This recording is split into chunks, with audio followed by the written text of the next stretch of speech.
সময় হলো এখন বিকাল 5:24 বাজে। সকাল গড়িয়ে দুপুর, দুপুর গড়িয়ে বিকাল হলেও আমার আসলে পেটে একটা দানাও পড়ে নাই। মানে বুঝাতে চাচ্ছি, না সকালে খাওয়া দাওয়া হয়েছে, না দুপুরে কোনো প্রকারের খাওয়া দাওয়া হয়েছে। তো এখন খাওয়া দাওয়ার উদ্দেশ্যেই বের হয়েছি। প্রশ্ন করতে পারেন খাওয়া দাওয়া কেন করি নাই? উত্তর আসলে দুই রকমের দেওয়া যায়। একে তো ঘুমায়া ছিলাম দুপুরবেলাটা, দুই আমি যেখানে খেতে যাই সেটা আমার হোস্টেল থেকে ভালোই দূরে। ধরেন সাপোজ 1 কিলোর আশেপাশে হবে। তো দুই কারণ মিলে এত আলসামি পাইছে যে উঠে আর বের হয়ে যে একটু খেতে যাব, ওইটা আর ইচ্ছাও আসলে খুব একটা ভেতর থেকে আসতেছিল না। ধরেন কোনো একটা কাজ থাকলে আসলে বের হওয়া যায়, বের হয়ে খেয়ে দিয়ে একবারে ঢুকতাম। কাজ নাই আজকে কোনো সারাদিনে, তাই খাইতে বের হওয়ার জন্য খুব একটা ইচ্ছা আসলে মনের ভিতরে জাগে নাই। আসলে আমরা ভাতে মাছে বাঙালি, ভাত না খেলে আসলে কেমন যেন ভালো লাগে না। সেম আমারও সমস্যা, যে কোনো কমন বাঙালিদের মতোই ভাত না খেলে ভালো লাগে না আসলে। তবে সমস্যা কোনো একটা শহরে ভালো বাঙালি খাবারওয়ালা রেস্টুরেন্ট খুঁজে পাওয়া একটু দুষ্কর, একটু ঝামেলা। তবে আমাদের বরিশালে সেই সমস্যাটা নাই। চলেন আজকে আমি আপনাদেরকে দেখাই যেখানে আমি বাঙালি খাবার খাই, ভাত মাছ মুরগি এগুলো খাই আর খেয়ে খুব তৃপ্তি পাই। আসলে সত্যি বলতে হয়তো আমি খুব বেশি এটা বাড়িয়ে বলতেছি না।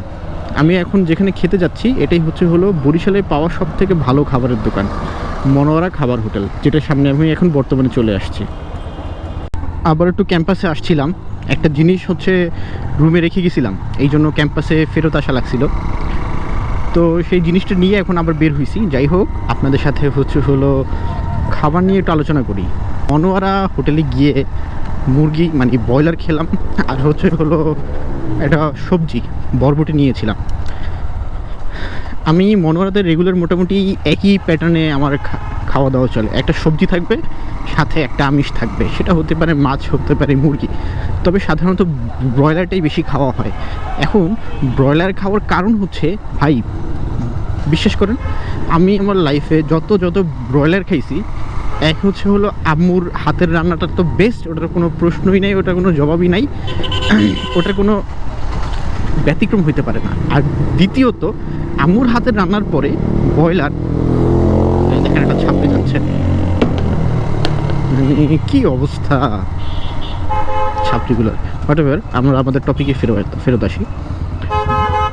মনোয়ারাতে আপনারা যদি ব্রয়লার খান, তাহলে আপনারা বুঝতে পারবেন আসলে যে ব্রয়লার মুরগি এত মজা করে রান্না করা সম্ভব, এটা আসলে অবিশ্বাস্য একটা ব্যাপার স্যাপার। মনোয়ারা হোটেলে আরেকটা জিনিস নিয়ে আমি প্রশংসা করতে বাধ্য, টাকা পয়সা একটু কম লাগে, ভাতের কোয়ালিটি ভালো, পাশাপাশি তরকারিও যথেষ্ট অ্যামাউন্টে দেয়, চারপাশের পরিবেশটা খুবই পরিষ্কার পরিচ্ছন্ন, একদম নিজের বাসার মতো ফিল হয়, টিপিক্যাল বাঙালি রেস্টুরেন্টের মতো না। তাই মনোয়ারাতে খেয়ে যে কি স্বাচ্ছন্দ্য বোধ করি। পুরো রোজার মাসটা মনোয়ারাতে খেয়েছিলাম, খুবই শান্তিতে কাটছে আলহামদুলিল্লাহ। আর এখন সময় 5:53, মানে সন্ধ্যা হয়ে গেছে। মনোয়ারা হোটেলের প্রশংসা করতে করতে এখন একটু গিয়ার আপে যাচ্ছি। আসলাম গিয়ার আপে, বাট গিয়ার আপের দোকান বন্ধ। কি আর করার। গিয়ার আপে কেন আসছিলাম যদি সেটা আপনাদের সাথে খোলাসা করি, কারণ আমার মাথায় বর্তমানে যে হেলমেটটা দেখতে পাচ্ছেন, দাঁড়ান একটু ক্যামেরা অন করি তাহলে বুঝতে পারবেন যে কোন হেলমেটের কথা বলতেছি। আমার মাথায় যে বর্তমানে হেলমেটটা দেখতে পাচ্ছেন, এটা MT স্টিঙ্গার 2। এটা গিয়ার আপ থেকে আমি বাকিতে নিয়েছিলাম। এখন টাকাটা পরিশোধ করার জন্যই এখানে আসছিলাম। আর আমার পুরানো একটা MT স্টিঙ্গার আছে, এটা আমার মাথার MT স্টিঙ্গার 2, আর দোকানের ভেতরে যেটা রাখা সেটা MT স্টিঙ্গার 1। ওই হেলমেটটাও আমার আনতে হবে, টাকাটা পে করব আর হেলমেটটা নিয়ে আমি এখন রুমে যাব। তো এই কাজের জন্য আসছিলাম, কিন্তু গিয়ার আপ তো বন্ধ পাইলাম, কি আর করার। তাহলে এখন অন্যদিকেই আগাই। আরেকটা ইন্টারেস্টিং জিনিস আমি আপনাদের সাথে শেয়ার করি। খেয়াল করতেছেন আমার ভাইজারের কালারটা ব্ল্যাক, ভিতরে কিন্তু আমার চোখ বা কোনো কিছু আপনারা দেখতে পাচ্ছেন না, তাই না? দাঁড়ান, এটা একটা ইন্টারেস্টিং ব্যাপার আপনাদের সাথে শেয়ার। যখন আমি ব্লগিং করি তখন আশেপাশের মানুষজন আমার দিকে তাকিয়ে থাকে। অ্যাজ এ রেজাল্ট আমার হালকা একটু নার্ভাস আর অ্যাংজাইটি ফিল হয়। কিন্তু এই যে আমার ভাইজারটা আপনারা দেখতে পেলেন, কালো কালো, বাহির থেকে কিছু দেখা যাচ্ছে না, ভেতরে আমার চোখ মোটেও দেখা যাচ্ছে না বাহির থেকে। এইটা হওয়ার কারণে যে সুবিধা হয়েছে, আমি যখন কথা বলি তখন হচ্ছে হলো মানুষজন বুঝতে পারে না যে আমি কথা বলতে পারতেছি, তখন অ্যাজ এ রেজাল্ট আমার হচ্ছে কোনো প্রকার অ্যাংজাইটি, নার্ভাস, উড়ে ভাই কী সুন্দর পাখি উড়ে যাচ্ছে। যাক, যখন হচ্ছে হলো আমি কথা বলি তখন হচ্ছে হলো মানুষ বুঝতে পারে না আমি ব্লগিং করতেছি কি করতেছি না। অ্যাজ এ রেজাল্ট হচ্ছে হলো আমার খুবই প্রশান্তি ফিল হয়, আমার কোনো অ্যাংজাইটি বা কোনো নার্ভাসনেস ফিল হয় না আলহামদুলিল্লাহ। এখানে মানুষ কেন জড়ো হয়েছে? ও, গাজার জন্য। মাশাল্লাহ, আলহামদুলিল্লাহ। দেশের প্রতিটি জায়গায় জায়গায় হচ্ছে হলো গাজাবাসীদের জন্য আওয়াজ তোলা হচ্ছে, আন্দোলন গড়ে তোলা হচ্ছে, সবাই প্রোটেস্ট করতেছে। তবে আশা করব সবাই যাতে শান্তিপূর্ণভাবে প্রোটেস্ট করে, জিনিসটাকে কোনোভাবেই সহিংসতার দিকে যাতে না নিয়ে যাওয়া হয়। খুবই সাবধান। এখন এই মুহূর্তে হচ্ছে হলো পলাতক ফ্যাসিস্টের দোসররাই এই যে কোনো কারণে যে কোনোভাবে উস্কানি দিতে পারে। সো সবাই একটু সাবধানে থাকি আমরা। যাই হোক, আমরা আমাদের কথায় কাজে ফিরে আসি। হেলমেটের এই ভাইজারটার কারণে হচ্ছে হলো আমার যে সুবিধা হয় সেটা তো বললাম। তবে এই ভাইজারটা কোন ধরনের ভাইজার সেটা তো আপনাদের সাথে শেয়ার করা হয় না। এই ভাইজারটাকে বলা হয় হলো ফটোক্রোমাটিক ভাইজার। যখন হচ্ছে হলো এইটার কারণে আমি ভেতর থেকে বাইরে পুরোটা একদম স্পষ্ট দেখতে পাচ্ছি, নর্মাল যে হোয়াইট ভাইজার তার মতো, ক্লিয়ার ভাইজার আর কি তার মতো। কিন্তু মানুষজন বাহির থেকে ভেতরে কি হচ্ছে সেটা দেখতে পাচ্ছে না। আমি চিন্তা করছি এরপর থেকে যত ভাইজারই কিনবো আমি এই ফটোক্রোমাটিক ভাইজারটাই কিনবো সবসময়। আর এমটি স্টিঙ্গার 2 এর কিছু স্পেশাল ফিচার আছে, যাই আপনারা সেটা দোকানে দোকানে গিয়ে দেখেন কি স্পেশাল ফিচার আছে। মানে আগের থেকে হচ্ছে হলো হেলমেট পরিষ্কার করা, গুছানো সব কিছু হচ্ছে ইজি করে দিছে এমটি স্টিঙ্গার 2-তে। বাজেটও তো কম না। এই রাস্তাটায় সাধারণত খুব একটা আসা হয় না। এই রাস্তাটা ধরে যদি আমরা সামনে আগাই, প্রথমেই হচ্ছে হলো বাবুগঞ্জ পড়ে, তারপর হচ্ছে হলো আমাদের এয়ারপোর্টে যাওয়া যায়, মুলাদির দিকে যাওয়া যায়, বিভিন্ন দিকে যাওয়া যায়। তবে এই রাস্তাটা পুরোটা ভালো না, একটা অংশ খুবই সুন্দর, তারপরে অংশটা পুরোটাই ভাঙা চূড়া, একদম বাজে অবস্থা। তবে ভাবতেছি একটু 6 মাইল যাব, কারণ 6 মাইল চা খাওয়ার ইচ্ছা অনেক দিন ধরে আমার মনের মধ্যে ছিল। তবে 6 মাইল যাওয়া হচ্ছিল না। তবে দেখি আজকে যাইতে পারি কিনা। ভাত খাওয়ার পরে মনে হচ্ছিল যে একটু চা খাওয়া দরকার। এর মধ্যেই হচ্ছে হলো বন্ধু রমন ফোন দিয়ে বলতেছে যে বের হই, ভালো লাগতেছে না বাসায় আসলে। তাই ওর কথা মতোই হচ্ছে হলো বের হলাম।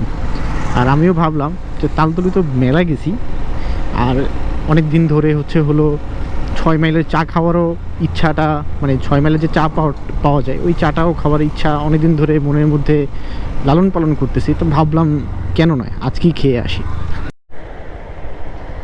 চলে আসছি বরিশালের ম্যাজিক চা, 6 মাইলের ম্যাজিক চা। যে নামে ইচ্ছা আপনি ডাকতে পারেন। সামনে থেকে একটা বাস আসতেছে। আরে বাবা রে বাবা, ইয়েস, ম্যাজিক চা। মানুষের ভিড় মোটামুটি ভালোই থাকে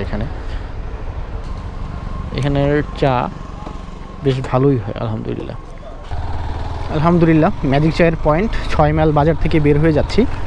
এখন তো হোস্টেলের দিকে চলে যাব, পড়াশোনা আছে, রুমে গিয়ে একটু পড়াশোনা করব, এই আর কি। তেমন কোনো কাজ নাই আজকে আলহামদুলিল্লাহ। খুব ভালোই লাগতেছে, শান্তিতে সময়টা কাটতেছে। অন্ধকারে আপনারা কিছু দেখতে পাচ্ছেন কিনা জানি না, সময় হচ্ছে 6:57 বাজে।